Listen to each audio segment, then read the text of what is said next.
Hello friends, আমি সুস্মিতা। আমার চ্যানেলে আপনাদেরকে স্বাগত জানাই। আশা করি আপনারা সবাই খুব ভালো আছেন। চিকেনের বিভিন্ন ধরনের রেসিপির মধ্যে সবচেয়ে জনপ্রিয় হলো আলু দিয়ে মাংসের ঝোল।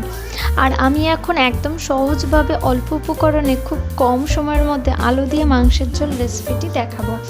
এখানে পেঁয়াজগুলি খোসা ছাড়িয়ে লম্বা করে কুচিয়ে নেওয়া হয়েছে, টমেটো কেটে নেওয়া হয়েছে, আর মশলার জন্য এখানে আদা, রসুন, জিরে, টমেটো পেস্ট করে নেওয়া হয়েছে।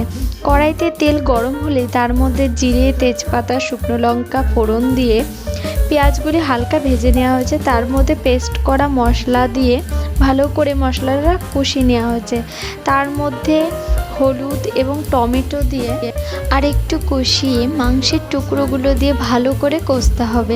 আর আমার ভিডিওটি ভালো লাগলে অবশ্যই লাইক, শেয়ার, কমেন্ট করে দিও।